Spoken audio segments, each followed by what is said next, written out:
Assalamualaikum warahmatullahi wabarakatuh. Selamat siang pemirsa, apa kabar Anda? Tabi pun senang sekali di awal bulan Februari 2021 ini kita kembali berjumpa dalam Fokus Publik. Tentunya kita akan membahas tema-tema yang akan kita kupas secara tuntas bersama narasumber kami selama 60 menit ke depan.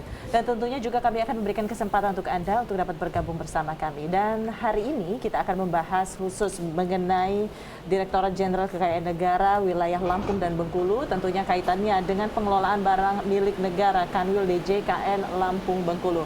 Untuk berbicara lebih jauh lagi selama 60 menit ke depan bersama dua narasumber kami akan berikan tayangan yang berikut ini. Reformasi birokrasi di lingkungan Departemen Keuangan pada tahun 2006 mendorong pembentukan Direktorat Jenderal Kekayaan Negara atau DJKN.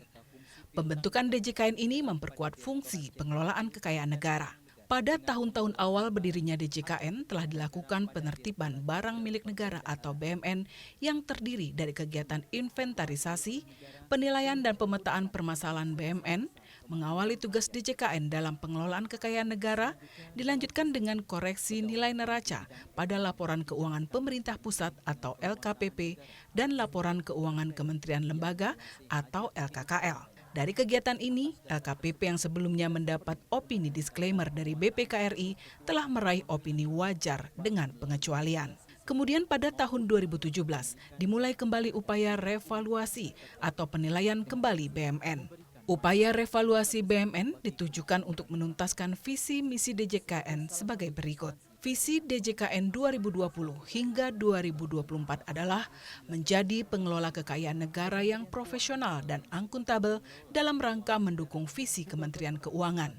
Menjadi pengelola keuangan negara untuk mewujudkan perekonomian Indonesia yang produktif, kompetitif, inklusif, dan berkeadilan, serta untuk sebesar-besar kemakmuran rakyat.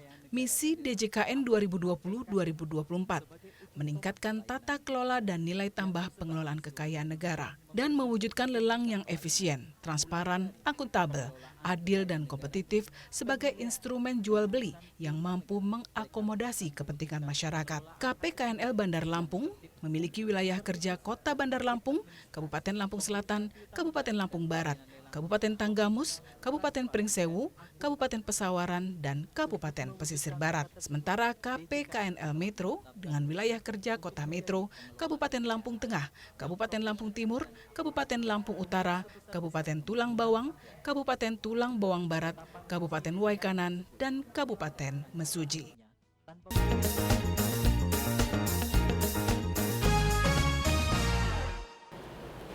Baik pemirsa, 60 menit ke depan kita akan membahas mengenai pengelolaan barang milik negara Kanwil Direktorat Jenderal Kekayaan Negara wilayah Lampung dan Bengkulu, tentunya bersama dua narasumber yang telah hadir di studio kami. Yang pertama akan saya sapa, beliau merupakan Kepala Kanwil DJKN Lampung Bengkulu, Bapak Arik Haryono. Selamat siang Pak. Selamat siang. Bagaimana kabarnya hari ini? Alhamdulillah baik. Terima kasih telah berkenan hadir di studio kami. Dan selanjutnya pula akan saya sapa, beliau merupakan Kepala Kantor Pelayanan Kekayaan Negara dan Lelang KPNL Wilayah Bandar Lampung, Bapak Didit Andiana. Selamat siang pula Pak. Selamat siang, Assalamualaikum. Waalaikumsalam warahmatullahi wabarakatuh. Bagaimana kabarnya? Alhamdulillah baik. Baik, terima kasih telah berkenan hadir di studio kami. Pemirsa di 0721 7624 194 dan juga di 0811 722 1207 kami memberikan kesempatan untuk Anda untuk dapat berdiskusi langsung, memberikan sebuah opini, pertanyaan seputar tema kita hari ini mengenai pengelolaan barang milik negara Kanwil DJKN Lampung Bengkulu. Seperti apa tanggapan Anda dan juga mungkin harapan serta juga saran Anda? Silakan langsung bergabung bersama kami yang akan dibahas bersama dua narasumber yang telah hadir di studio kami. Baik, kita akan berbincang-bincang tentunya kepada Kakanwil kita DJKN Lampung Bengkulu, Pak Arik. Pak Arik, berbicara mengenai DJKN wilayah Lampung dan juga Bengkulu ini tentunya sebagai pengawal dan juga pengantar tema kita hari ini mengenai pengelolaan barang milik negara wilayah Lampung dan juga Bengkulu, kita bisa mungkin memberikan sebuah gambaran Pak, seperti apa DJKN ini tentunya di wilayah Lampung dan juga Bengkulu. Baik, mungkin perlu juga kami sampaikan Mbak Sira bahwa Direktorat Jenderal Kekayaan Negara ini merupakan salah satu unit eselon 1 di Kementerian Keuangan yang memiliki kantor vertikal. Di Kementerian Keuangan yang memiliki kantor vertikal antara lain Direktorat Jenderal Pajak yang sudah banyak dikenal oleh masyarakat luas, kemudian Direktorat Jenderal Bea Cukai, kemudian Direktorat Jenderal Perbendaraan, dan tentunya DJKN. Nah, kita memiliki 17 kanwil dan 71 kantor operasional yang tadi kita sebut dengan KPKNL. Itu yang ada tersebar di seluruh Indonesia. Nah, tentunya sebagai yang menangani terkait salah satunya masalah aset, kita memiliki roadmap yang disebut dengan Distinguished Asset Manager. Ya, bagaimana kita bisa mengoptimalisasikan pengelolaan dari tata kelola aset, kemudian bagaimana kita efektivitas untuk penerimaan, optimalisasinya, termasuk efisiensi dari sisi pengeluaran. Nah, kami di wilayah Lampung dan Bengkulu, 2 provinsi ini Mbak Sira, tentunya banyak juga aset-aset yang harus kita benahi. Karena salah satunya yang mungkin jadi gambaran atau jadi permasalahan atau kendala yang paling banyak itu masih banyak aset yang sebagian belum bersertifikat, salah satu contoh. Nah, ini karena kita harus salah satu dari sisi visinya juga bagaimana kita harus tertib secara administrasi, kemudian juga fisiknya, dan tentu secara aspek hukum. Nah, tentu ini akan, dan pemerintah saat ini juga mencanangkan untuk tahun 2022 itu diharapkan seluruh tanah negara ini sudah bersertifikat. Nah, di kami ini kurang lebih sudah 1.800-an sertifikat atau 70%. Masih ada sekitar PR 30% yang harus kita nanti akan laksanakan ya. Nah, terkait nanti pembahasan apabila ada pertanyaan terkait dengan sertifikasi ini akan kami jelaskan lebih lanjut. Secara gambarannya memang bagaimana mengoptimalkan dari barang milik negara ini. Itu Mbak Syah. Baik, seperti itu Pak. Jika kita lihat bahwa pengelolaan barang milik negara tentunya berbicara lebih jauh lagi kepada masyarakat mengenai juga aset-aset yang dimiliki oleh negara seperti itu. Lingkup di Lampung dan juga wilayah Bengkulu ini seperti apa Pak? Ya, tentunya pemahaman barang milik negara itu harus dipahami dulu. Pertama itu adalah barang milik negara itu adalah yang diperoleh dari APBN atau perolehan-perolehan lain yang sah ya. Selebihnya kan nanti ada aset-aset yang dimiliki oleh publik. Dan kita juga dalam arti luas ada juga barang milik negara yang sifatnya dikuasai bukan dimiliki.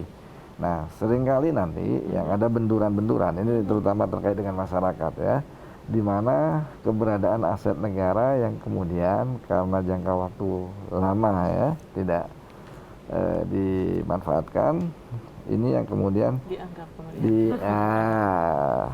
digarap dan lain sebagainya oleh masyarakat. Dan untuk kondisi di Bandar Lampung hal yang demikian cukup boleh dibilang PR besar juga buat kami, dan beberapa waktu yang lalu kami juga menghadap Pak Gubernur membicarakan hal-hal terkait seperti ini juga. Itu mungkin Mbak Sena. Baik, namun seiring jalan hingga di awal tahun 2021 ini PR-PR itu sudah mulai teruraikan atau terselesaikan, walaupun masih ada PR lanjutan Pak ya? Ya, justru kunci besarnya ada di koordinasi ya. Karena memang ini sudah terjadi sekian lama, berpuluh tahun, dan luasannya juga tidak sedikit. Mungkin kalau kita bicara hanya sekian hektar, sekian puluh hektar, ini jumlahnya ada yang ratusan hektar, bahkan sampai lebih dari 1.000 hektar.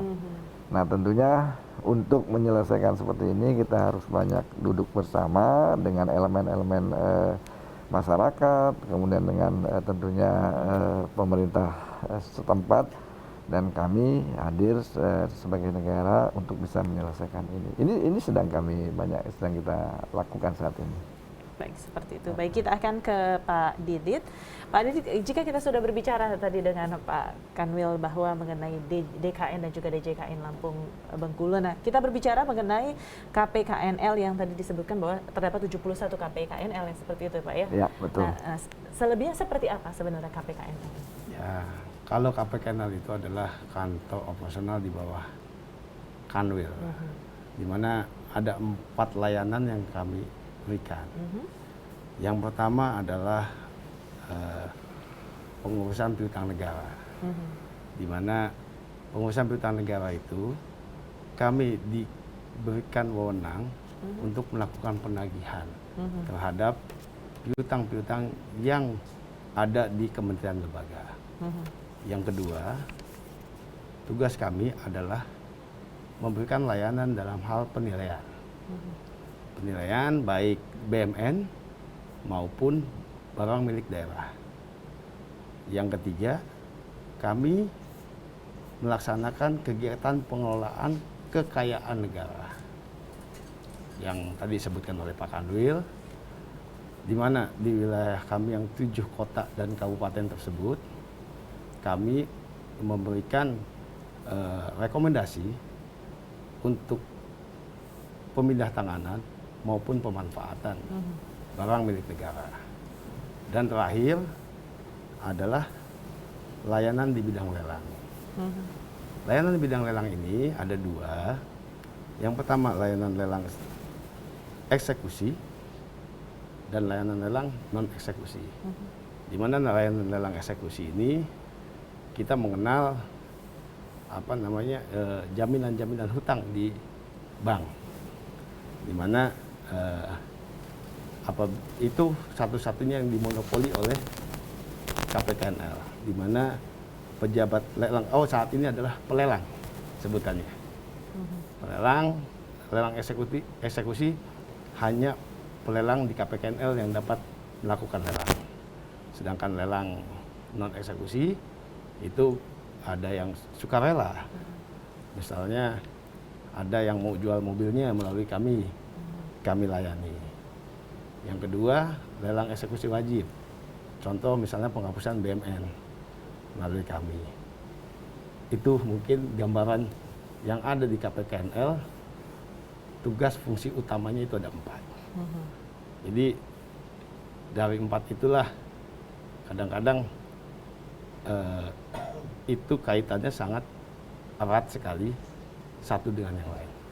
Mungkin itu aja. Terima kasih.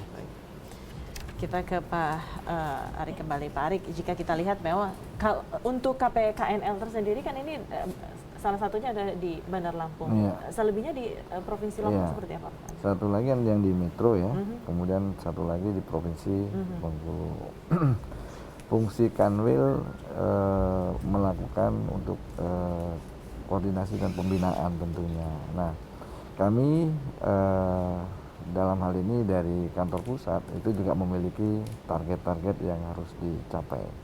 Nah, tadi juga disampaikan oleh Pak Didit terkait dengan fungsi-fungsi terkait masalah piutang negara, kemudian masalah lelang, kemudian juga PR besar kita masih kaitannya dengan LKPP dan lain sebagainya. Nah, tentunya dari target-target tersebut termasuk ada masalah PNBP, kemudian juga masalah koreksi aset. Nah, dari sini ada memang yang target itu memang sangat menantang. Dalam artian memang tidak harus seluruh target itu yang penting bisa kita capai, kemudian dalam bahasa kita itu adalah hijau, tidak seperti itu juga. Tapi kita berupaya maksimal. Sehingga kita memerlukan koordinasi baik dengan Metro maupun yang di Bandar Lampung dan di Bengkulu dengan pihak-pihak stakeholder kita, dengan pihak perbankan. Nah, memang ruang cakupan di DJK ini cukup luas ya Mbak Sira, sehingga memang memerlukan fungsi-fungsi yang sifatnya kita memang harus terbuka ya, secara akuntabel, transparan, dan harapannya bahwa kerjasama yang baik itu yang akan bisa menyelesaikan terhadap apa yang jadi PR-PR kita. Itu Mbak Sira. Kemudian Pak Arik, tentunya di DJK ini memiliki, tadi di awal juga kita sudah mendengar mengenai visi dan juga misi yang memang akan dijalani oleh DJK sendiri, seperti apa? Ya, Kalau misi secara besar sejak pemerintahan Pak Jokowi, memang kita seluruh kementerian itu visinya satu. Bagaimana kita bisa menjadi salah satunya stabilisator untuk mendorong ekonominya. Nah, kemudian dijabarkan lagi di dalam hal tertentu untuk masing-masing untuk menjadi lebih fokus. Nah, di DJKN itu salah satunya itu ada sekitar 6 visinya ya. Nah, termasuk bagaimana kita yang tadi sempat saya singgung, mengoptimalkan dari sisi asetnya sendiri. Kemudian bagaimana kita efektivitas dari sisi pengeluaran maupun dari sisi efisiensinya. Terus bagaimana kita bisa menciptakan nilai kekayaan negara yang wajar dan bisa digunakan untuk tujuan-tujuan yang diperlukan. Termasuk di dalamnya tadi piutang negara nanti yang transparan, akuntabel, lelang juga yang adil, fair. Itu adalah bagian-bagian yang akhirnya mengerucut ke sana, Mbak, secara besarnya.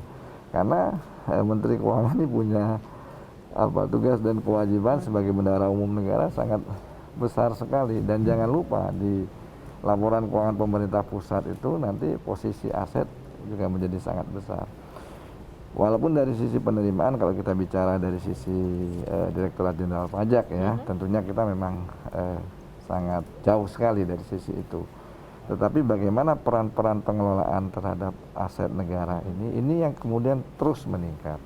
Seperti pada waktu ada isu-isu bagaimana kalau ibu kota negara pindah dan lain sebagainya. Ya kita ini punya peranan besar di sana ya, supaya nanti tata kelola menjadi lebih baik. Itu Mbak Syil. Baik, seperti itu ya. Baik, kita ke Pak Didit kembali. Pak Didit, dari 4 fungsi dari KPKNL ini sendiri tentunya kita ambil lingkup di Bandar Lampung ya. Adakah memang yang menjadi prioritas seperti itu untuk wilayah lingkup Bandar Lampung? Prioritas ya pasti. Apalagi kita coba melihat bahwa di tengah pandemi saat ini mungkin ya. Ya, jadi salah satu seperti yang disampaikan tadi oleh Pak Kanwil, bahwa salah satu tugas kami adalah penerimaan negara bukan pajak, PNBP. Ya kan? Kalau untuk itu maka kami berusaha untuk mencapai target seperti yang disampaikan oleh Pak Kanwil. Memang banyak sekali tantangan yang ada di Lampung ini, baik sebelum pandemik maupun saat pandemi. Apalagi pandemi kan Betul, seperti itu. betul. Ya. Itu, Karena jadi, semua pandemi ini memberikan efek di semua lini dan juga semua aspek seperti itu. pasti, ya kan. Dimana ya kita juga salah satunya, salah satu contoh misalnya di seksi lelang. Dalam pelaksanaan lelang kami dikasih target tahun lalu cukup menantang. Nah, PNBP-nya berupa bea lelang. Ya. Tapi di satu sisi dengan adanya pandemik kita tahu banyak perusahaan yang goyang, banyak masyarakat yang penghasilannya menurun, ya kan. Jadi tingkat kemampuan masyarakat untuk membeli barang melalui lelang pun pasti berkurang. Di situ tantangan buat kami bagaimana mencapai target yang telah ditentukan dan bagaimana bisa kami dapat mendukung pertumbuhan ekonomi nasional. Itu dari sisi lelang. Begitu juga dari sisi penerimaan negara bukan pajak, dari sisi aset. Jadi kalau Mbak Sifah pernah di jalan misalnya ke Polda, di situ ada ATM, ya kan? Ke Poltabes, di situ ada kantin, semua melalui rekomendasi dari kami. Baik. Ya, jadi dengan adanya kondisi pandemik seperti ini, pemerintah memperlakukan diskon untuk sewanya. Jadi keberlangsungan usaha bisa tetap berjalan. Nah, itu mungkin dari 2 sisi itu dulu. Jadi ada kebijakan-kebijakan yang muncul seperti itu ya, Pak betul. Kanwil, bersifat untuk dapat tentunya bersama-sama melewati pandemi ini. Mungkin sedikit tambahan Mbak Sira, di Peraturan Menteri Keuangan 115 tahun 2020 yang baru, itu juga dijelaskan bagaimana peran dari government di sini hadir dalam artian Kementerian Keuangan untuk memberikan dukungan terhadap UMKM. Nah, ini juga dalam bentuk lelang, mereka punya barang apa, kerjasama dengan kita untuk kita lelang. Ini hal-hal yang tentunya terobosan-terobosan baru. Dan perlu dicatat bahwa di akhir tahun itu pertumbuhan ekonomi Indonesia bahkan yang tadinya minus ya cukup besar, itu bisa kemudian kembali ke positif kurang lebih dari 5% ya. Itu tentunya kan apa yang upaya-upaya dilakukan oleh Bu Menteri, terutama untuk sektor-sektor UMKM untuk bisa dilakukan. Nah itu dalam kondisi pandemi yang saat ini berlangsung. Pak Kanwil, jika kita berbicara mengenai program dan juga strategi yang dijalankan oleh DJKN, lingkup Lampung dan juga Bengkulu, mungkin sebelum adanya pandemi sudah matang sekali dipersiapkan dan dijalani. Ini seperti apa Pak? Apakah ada yang sempat terhenti seperti itu, kemudian melakukan refocusing kembali atau seperti apa? Iya, tentunya karena banyak juga tugas-tugas kita ini yang terkait juga dengan sisi kekuatan masyarakat ya, terutama tadi dikaitkan kalau kita masalah lelang, bagaimana kekuatan dari sisi kemampuan masyarakat untuk membeli. Nah juga dari sisi-sisi yang lain. Tetapi kami terutama di Kementerian Keuangan memang selalu melakukan untuk melakukan terobosan-terobosan ya di dalam hal ini.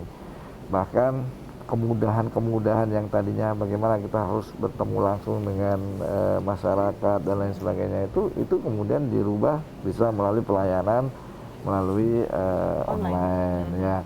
Kita berikan dengan adanya Zoom itu memungkinkan mereka juga bisa berkonsultasi dengan kita dalam banyak hal, dan teman-teman pun ya karena memang protokol kesehatan kan tetap nomor satu, tetap harus dilakukan sedemikian rupa sehingga tidak boleh menghentikan aktivitas yang kita lakukan tadi.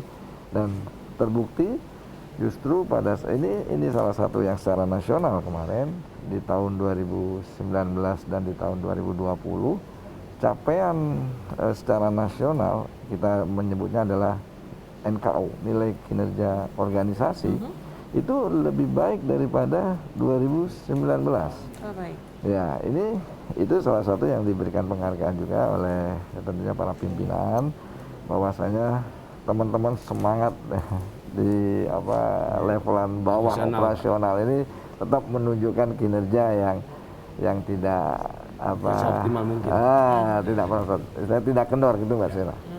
Itu. Ini menjadi sebuah tantangan, tapi juga ini menjadi sebuah semangat tersendiri. Semangat, ya? betul. Baik, kita akan menggunakan pemirsa di rumah di 072176249194 ataupun di 0811722127 untuk dapat bergabung bersama kami. Seperti apa tanggapan Anda mengenai tema kita hari ini, pengelolaan barang milik negara di kantor wilayah DJKN Lampung Bengkulu. Silakan di 072176249194 ataupun di 0811722127. Bersama dua narasumber kami, Bapak Arik Haryono yang merupakan Kepala Kanwil DJKN Lampung dan Bengkulu, pula Kepala Kantor Pelayanan Kekayaan Negara dan Lelang KPKNL Wilayah Bandar Lampung, Bapak Didit Andiana. Baik, sudah hadir bersama kami, silakan. Selamat siang. Selamat siang, sore Mbak. tentunya. Baik, silakan. Halo, selamat sore. Sore. Baik, dengan Bapak siapa di mana ini? Nama Jobara. Bapak Jauhara di mana Pak Jauhara? Di Kobum. Lampung Utara, Kota Bumi. Ya, Lampung Utara. Baik, silakan Pak Saya ini Jauhara. mau nanya, Mbak. Silakan. Ini kalau saya sering lihat di koran itu banyak dilelang-lelang. Nah, saya mau beli. Nah, itu hubungin Seperti kemana apa ya? tuh, Pak? Baik. Ada lagi, Bu. Ya, Satu silakan. lagi. Kalau saya mau buka warung itu di kantor-kantor itu kan banyak, boleh nggak saya sewa di sana? Makasih Bu. Baik, tadi sudah sempat dibahas ya oleh Pak Didit. Baik ya, silakan kembali kami undang Anda di 072176249194 ataupun 0811722127 untuk dapat bergabung bersama kami. Membahas tema kita hari ini tentunya berkaitan dengan pengelolaan barang milik negara di wilayah kantor wilayah DJKN Lampung dan juga Bengkulu. Baik, kami akan membahas terlebih dahulu, kita ke Pak Arik. Pak Didit. Baik, Pak Didit sudah sempat dibahas ya tadi. Ya. Ternyata juga antusias masyarakat ingin seperti apa, namun prosedurnya mulai dari mana ke manakah? Yang pertama untuk adanya informasi lelang, yang kedua tentang sistem penyewaan. Silakan usaha. Terima kasih Pak Jauhar tadi. Pak Jauhar. Pak Dari Jauhar. Kota Di Bumi. Lampung Utara, Lampung Kota Bumi. Utara. Raja Wara. Jadi lelang saat ini udah sangat mudah. Kita setiap orang di mayoritas di Indonesia dengan adanya pandemik khususnya ini, orang sudah menggunakan smartphone. Nah, cukup One click. one click, memang cukup dengan jempol kita saja itu udah bisa. Jadi tinggal download mungkin di aplikasinya. Android, Android Apple dan ada dua-duanya. iOS juga bisa, iOS, ya kan? Cuma klik saja cari searching lelang Indonesia. Lelang Indonesia. Ya, jadi semua lelang yang ada di Indonesia yang dilakukan oleh KPKNL pasti melalui www.lelang.go.id. Oke. Jadi semua. Jadi jangan, sekaligus saya mengingatkan banyak sekali kejadian, banyak yang menawarkan barang sangat murah, ya kan? Dan memang beberapa kali kejadian di wilayah kerja kami, patokannya yang penting adalah coba dicek di www.lelang.go.id. .go. Iya, Iya. .go.id ya. Iya. Baik. itu untuk lelang. Yang kedua tadi mengenai sewa. Sewa usaha. Nah, itulah salah satu yang tadi disampaikan oleh Pak Arik, ada sertifikasi. Di sertifikasi itu menunjukkan bahwa kita tahu kalau namanya sertifikasi itu menunjukkan hak milik kepemilikan. Nah, ini termasuk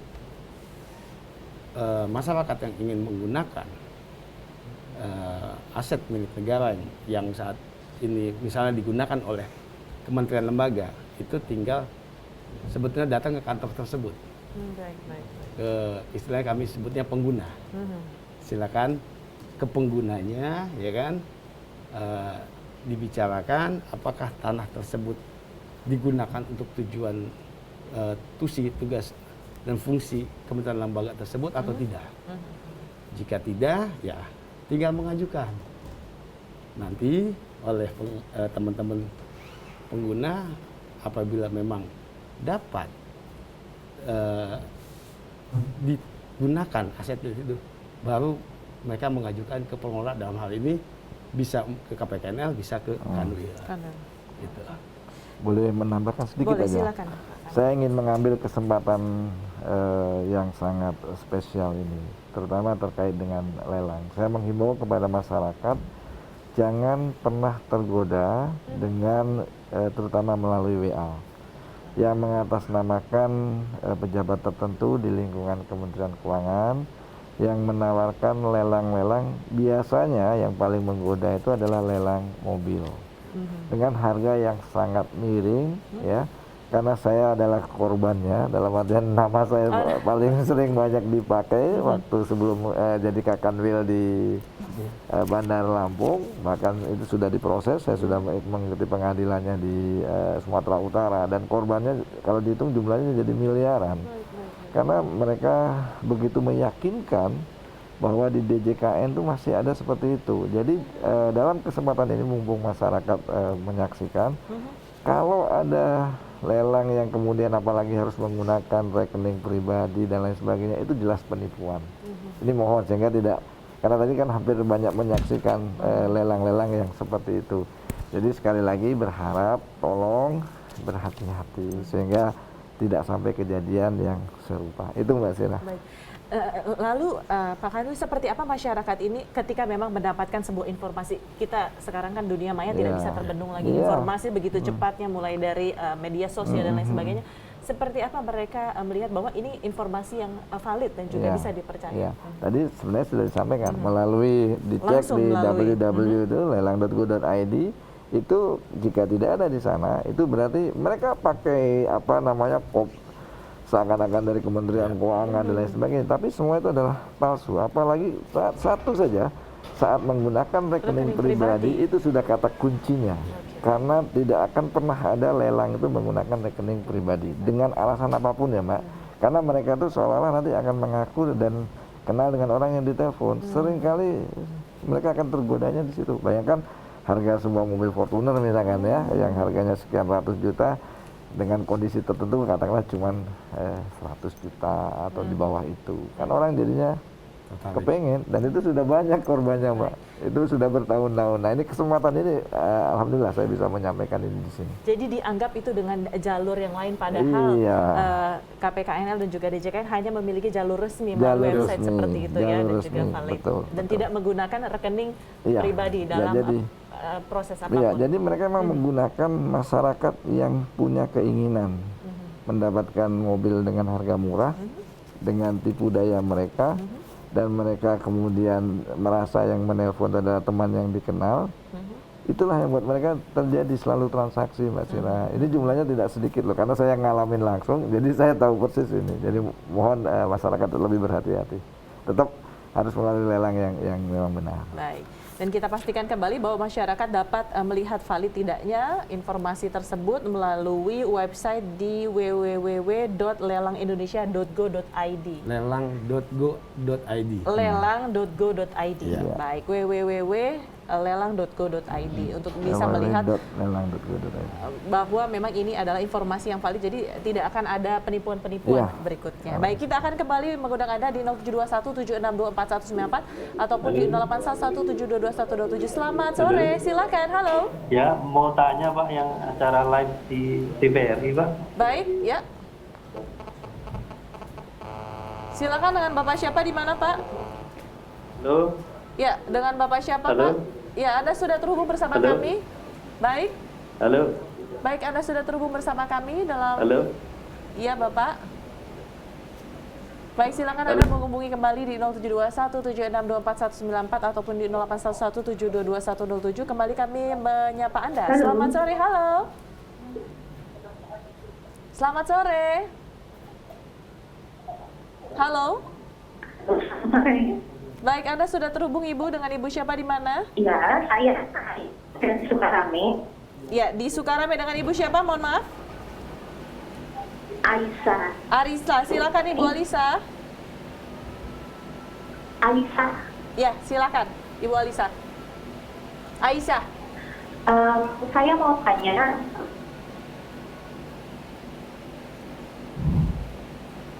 Ya. Silakan Ibu Aisyah.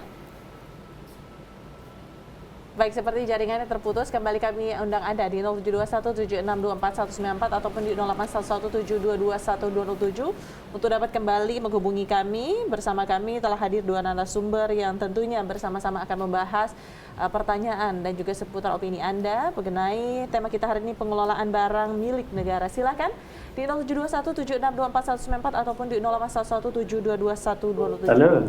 Baik, selamat sore. Halo. Ya, selamat sore. Halo, Baik, Bapak, Anda sudah Halo, Pak. Iya, Anda sudah terhubung bersama bisa, kami. bisa ikut tanya itu Pak? Boleh, silakan Pak. Bisa ikut tanya interaktif Pak? Baik, dengan Bapak siapa, di mana? Halo, Bapak, Anda bisa mendengar melalui Halo. televisi Anda. halo, Baik, terputus. 072176241194 ataupun 08117222. Silakan, selamat sore. Halo. Iya, halo. Dapat dikecilkan sedikit volume televisinya, Pak? Feedback di studio kami. Baik, silakan. Halo. Halo Mbak. Iya. Silakan. Baik, Bapak. Halo. Halo. Silakan mendengar melalui televisi Anda, Pak. Halo. Iya, baik. Dapat mencoba kembali di 072176241194 Halo? ataupun di 0. Ya, silakan Bapak. Halo. Ya, silakan Bapak, langsung saja pertanyaannya. Baik, kita akan kembali membahas sambil menantikan partisipasi aktif Anda di line interaktif kami 072176241194 ataupun di 0811722127. Silakan, selamat sore. Halo. Halo, selamat sore. halo, selamat sore. Baik, dengan Ibu siapa, di mana? Ibu Aisyah tadi? Ini dengan Bu Anita Oh, Bu Anita di mana, Bu? di Metro. Metro, selamat sore Metro, silakan. Ini mendengarkan penjelasan tadi, kira-kira strategi DJKN khususnya Lampung Bengkulu dalam pengelolaan aset BUMN di masa pandemi COVID-19 ini, apa saja yang dijalankan ya Bu ya? Baik, Sehingga bisa berkontribusi dalam pemulihan ekonomi nasional. baik. Terima kasih Ya. Bu Anita di Metro. Selanjutnya kembali kami undang Anda di 0721 di belakang Ibu Anita di Metro. Silakan, selamat sore. Sudah ada yang bergabung bersama kami, selamat sore. Baik, kita akan membahas terlebih dahulu pertanyaan dari Ibu Anita di Metro. Sudah bergabung kembali, selamat sore, halo. Halo. Iya, silakan Bapak. Iya. Halo. Baik, Ya. Bapak silakan ya. Halo. Baik, terputus, baik. Ya, baik. Silakan menghubungi kami di 0721 7624194 ataupun di 0811 722 127. Kita akan membahas lebih dahulu. Baik, Bapak, Anda bisa mendengarkan suara kami melalui televisi dan langsung saja silakan pertanyaannya, Pak. Iya, selamat sore Mbak. Selamat sore, silakan pertanyaannya. Nggak kasih masukan aja ya Mbak Baik. ya. Anda semua orang jam segini bisa menikmati seperti saya pelaku usaha, Baik, terima kasih nambah Bapak. knowledge wawasan ya. Cuman saya kasih masukan Mbak, Baik. jangan tersinggung ya. Saya sebenarnya nggak senang kritik masukan. Itu 0811 untuk apa? Nggak dihubungi nggak bisa. Kita kan tetap efisiensi. Kalau bisa simpati kan 0811 kan irit. Jadi itu masukannya Mbak. Itu ditongolin terus dihubungi nggak bisa. Oke? Jadi gini Mbak. Kan nambah wawasan boleh nulis saya pelaku usaha. Bapak Kepala Kanwil Lampung dan Bengkulu itu nulis itu kan perlu. Saya usahanya rental mobil resmi. Baik. Dulu pernah ada mau order di DJKN-nya apa? Oh, kantornya resmi. Kenapa nggak saya ambil? Karena lepas kunci ya Pak, kan takut high risk. Nah, untuk nambah knowledge wawasan, itu apa sih ya? Job description atau perannya ke masyarakat seperti saya, pelaku usaha itu apa? Baik, terima kasih Bapak atas masukannya dan juga tanggapannya. Baik, kita akan membahas kepada Pak Kakanwil DJKN Lampung dan juga Bengkulu, Pak Arik. Yang pertama kita akan membahas dari Bu Anita tadi yang pertama ya. Ya. Baik Mbak Sira, selamat sore Dari Mbak Anita ya. Metro. Tadi ditanyakan memang strategi Ketika pandemi seperti pandemi ini. ya. Tadi juga sudah kita Singgung singgung ya. beberapa kali di era pandemi ini, di mana kemampuan masyarakat terjadi pelemahan-pelemahan, namun secara kebijakan besar di Kementerian Keuangan khususnya oleh Menteri Keuangan ada beberapa relaksasi yang juga diberikan. Nah, tentunya untuk di kami sendiri, karena tadi adalah 4 fungsi yang seperti dijelaskan oleh Pak Didit, salah satunya yang banyak bersentuhan dengan masyarakat itu terutama khususnya terkait dengan masalah lelang.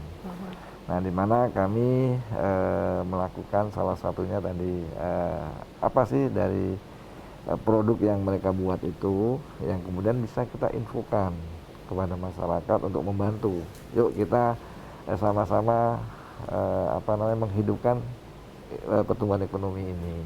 Dan himbauan-himbauan yang juga diberikan oleh khususnya pimpinan, bagaimana kita untuk lebih bersentuhan dengan usaha-usaha mikro tadi. Nah, dari sisi yang besar memang kalau kaitan dengan masalah aset ini memang kita lebih banyak kalau itu adalah bersifat kebijakan yang besar ya, karena ini adalah barang milik negara, jadi tanah-tanah negara. Nah, tentunya strategi yang tadi kita tunjukkan tadi, bahwa kami dalam situasi kondisi yang seperti ini tetap mampu melakukan koordinasi dengan sangat baik sekali. Buktinya nilai kinerja organisasi kita juga lebih baik daripada 2019 itu secara nasional ya. Tentunya masyarakat tidak perlu khawatir untuk bahwa termasuk usaha-usaha penertiban aset yang kita sebut tadi, tertib secara fisiklinya, administrasinya dan hukum. Makanya karena yang paling banyak nanti bersentuhan dengan masyarakat sebenarnya ini Pak. Kalau bicara di Lampung ini jujur kita katakan ini banyak sekali yang masih aset-aset negara yang saat ini secara notabene dimanfaatkan oleh masyarakat. Nah, tentunya untuk hal yang seperti ini memang butuh proses. Tetapi ini tidak kemudian dihentikan saja, tidak. Jadi termasuk yang saya tadi cerita, kami dengan pihak provinsi segala macam untuk melakukan koordinasi yang berkelanjutan. Nah, untuk yang pertanyaan yang kedua, bagaimana untuk kalangan kaitannya dengan pelaku usaha seperti dengan pelaku usaha ya, khususnya katakan tadi, karena pelaku usaha terutama tadi ada rental mobil dan lain sebagainya, apa itu DJKN ya, Direktorat Jenderal Kekayaan Negara, secara gambaran umum tadi. Kalau masalah piutang negara memang banyak kaitannya dengan selama ini adalah orang-orang yang punya tanggungan atau pinjaman terhadap bank-bank, khususnya di dalam hal ini adalah bank-bank pemerintah yang mereka kemudian macet tagihannya itu kepada kami ya terakhir. Nah, tetapi kalau kaitannya dengan tadi mau ikut membeli lelang, nah itu yang saya katakan tadi, mungkin masyarakat bisa lebih berhati-hati untuk tidak lagi tergoda, khususnya dengan tawaran-tawaran mobil yang murah, dan ini tidak sedikit jumlahnya, Mbak. Di WA itu kan salah satu sarana yang paling mudah. Ya, sekali kita sebarkan sangat mudah kemana-mana menyebar. Dan yang terjadi karena kita butuh, wah, orangnya dipikir orang temannya dia, selalu begitu, dipikir itu temannya, Pak. Saya sudah beberapa kali pada saat melapor ke pihak berwajib bertemu dengan hal-hal yang seperti itu. Jadi teman-teman tolong seperti itu. Nah, kemudian dari sisi-sisi yang lain, termasuk nih contoh misalkan bagaimana misalkan ada aset negara yang kemudian sifatnya itu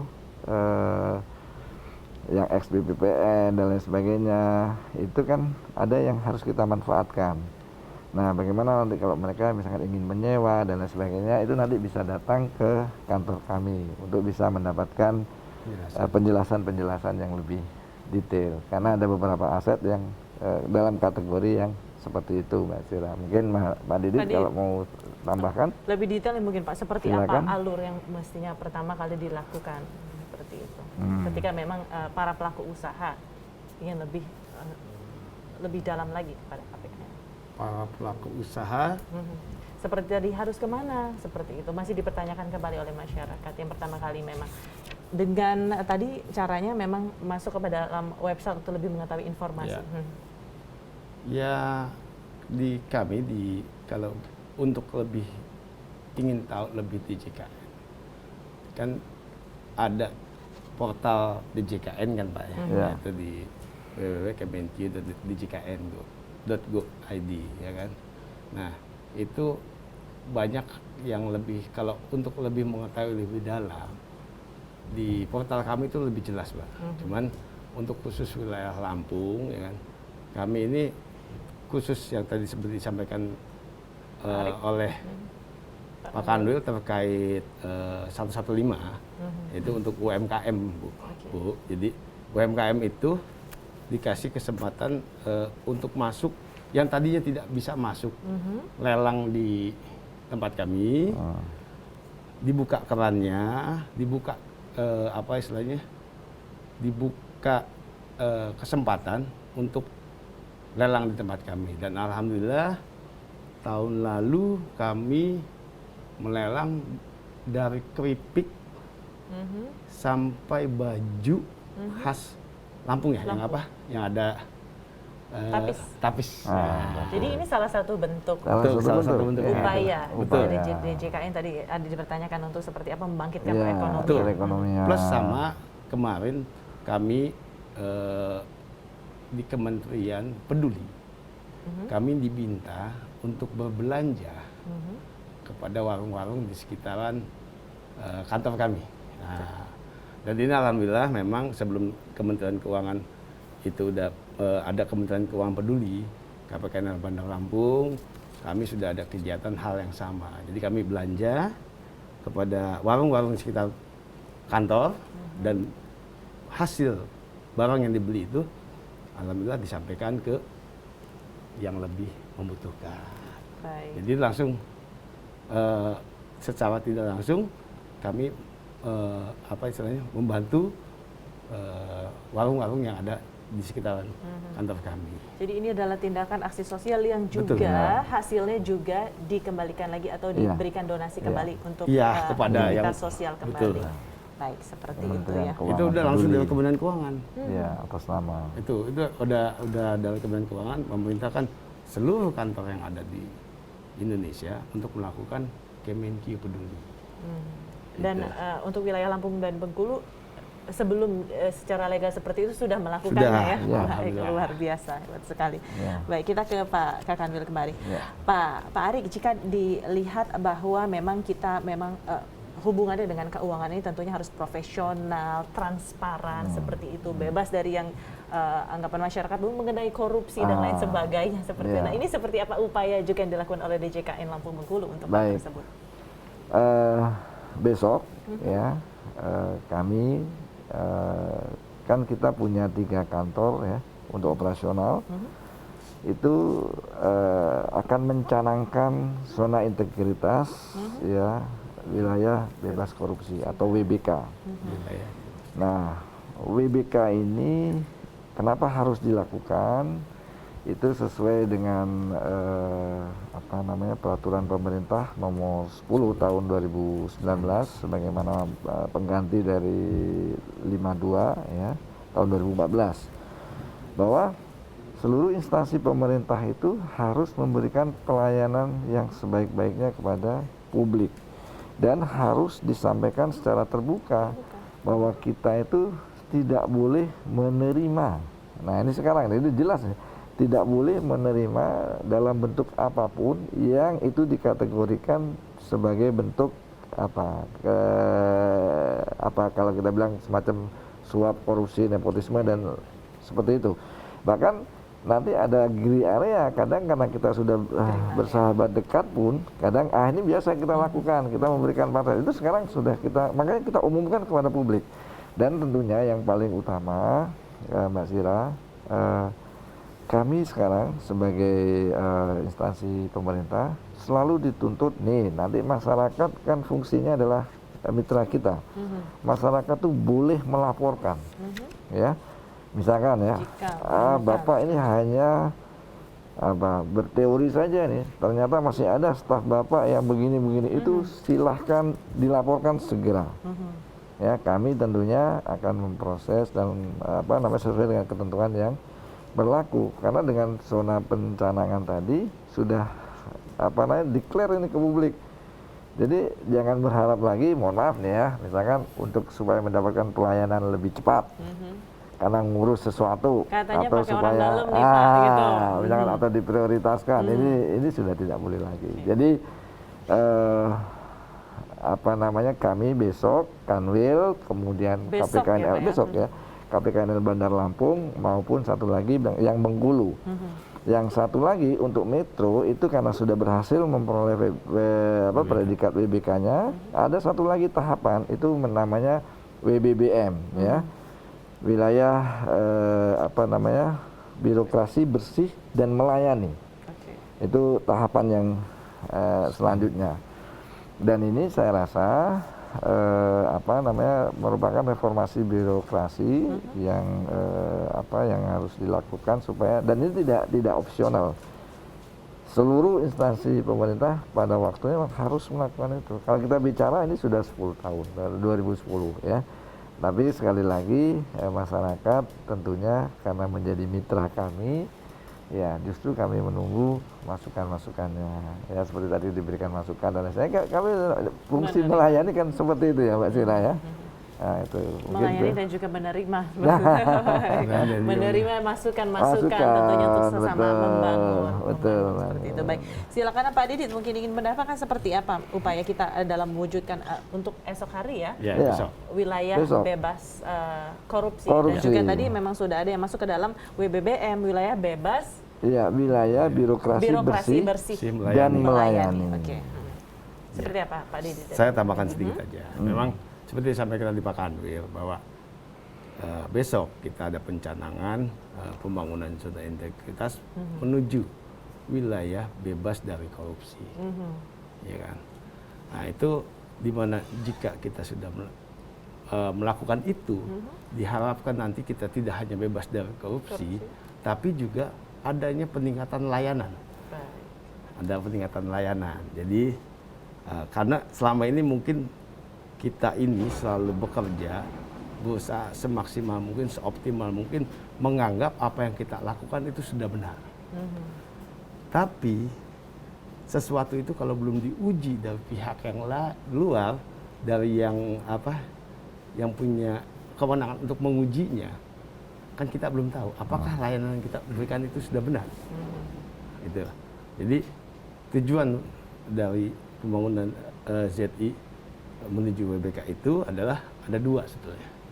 Satu, ya tadi jelas kantor kita sudah tidak boleh ada kantor yang istilah terkait gratifikasi, suap, korupsi, tapi tujuan akhirnya adalah peningkatan layanan. Jadi banyak hal yang memang Pak Kanwil lakukan di Kanwil, saya lakukan di tempat di KPKNL, tapi kan apa yang kami lakukan harus diuji. Baik.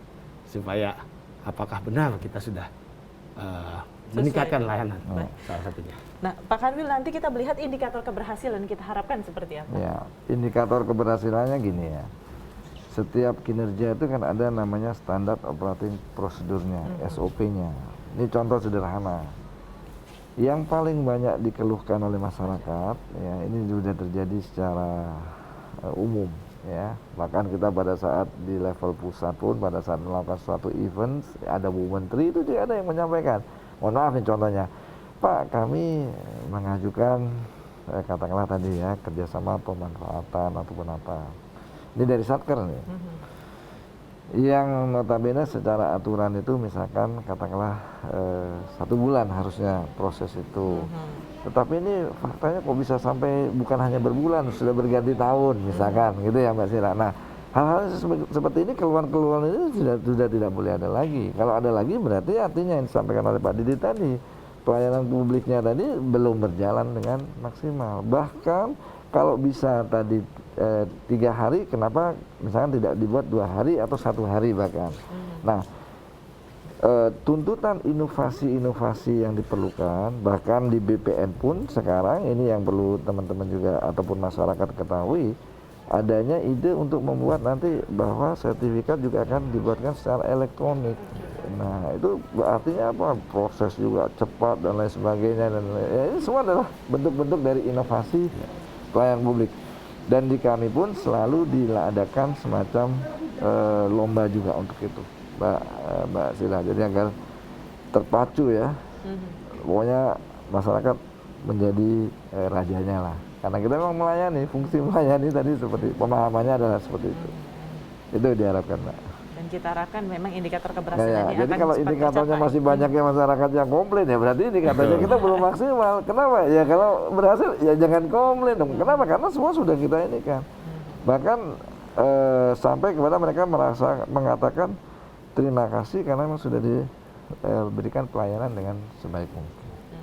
Itu kita harapkan memang dengan adanya program-program seperti ini memang bersama-sama meningkatkan pelayanan, kualitas pelayanan tentunya kepada masyarakat, dan juga masyarakat memang merasakan hal tersebut, bersama-sama kita membangun negara ini menjadi lebih baik lagi. Baik, kita akan kembali menggunakan Anda di 072176244194 atau di 081172221207. Mungkin di menit terakhir kita untuk dapat lebih jauh lagi membahas mengenai tema kita hari ini, pengelolaan barang milik negara Kanwil DJKN Lampung Bengkulu. Silakan di 072176244194 ataupun di 081172221207. Baik, kita akan kembali berbincang-bincang kembali ke Pak Kanwil. Jika kita lihat yang di belakang kita ini kan banyak sekali program-program yang memang sudah dijalankan oleh DJKN Lampung Bengkulu tentunya.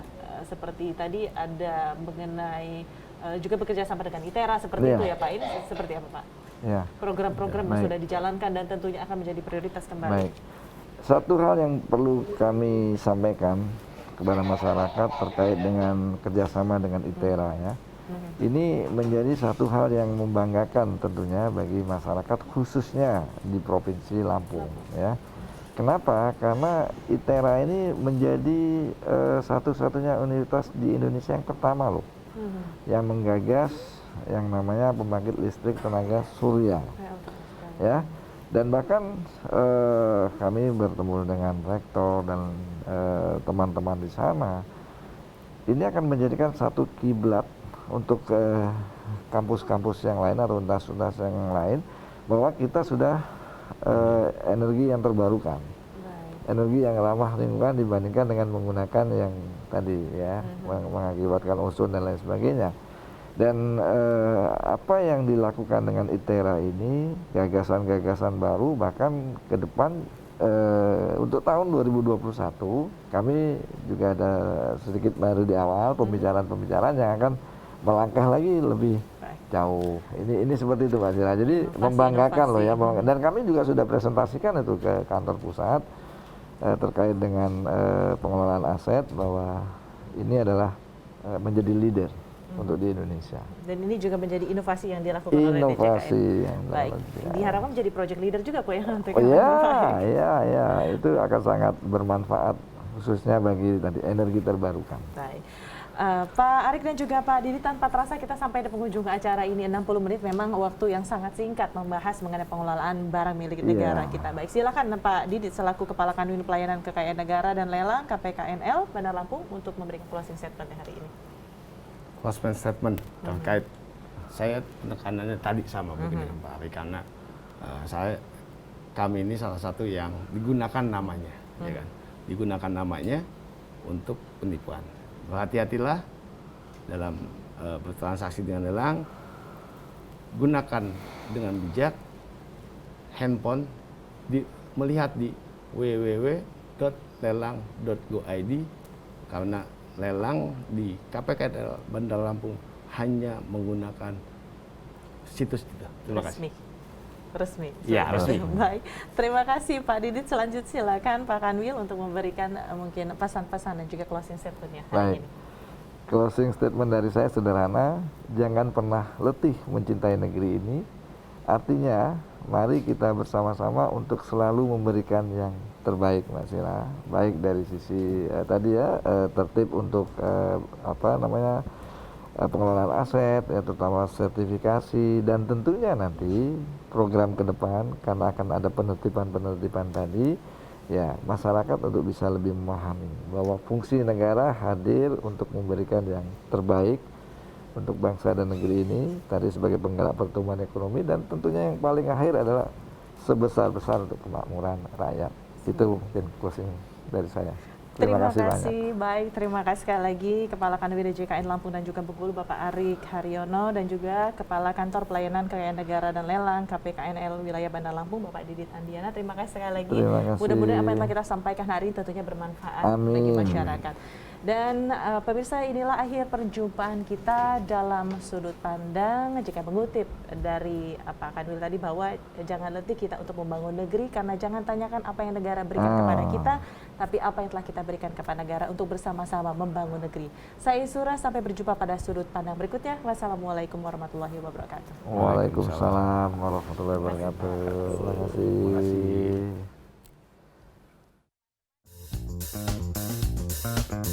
Thank you.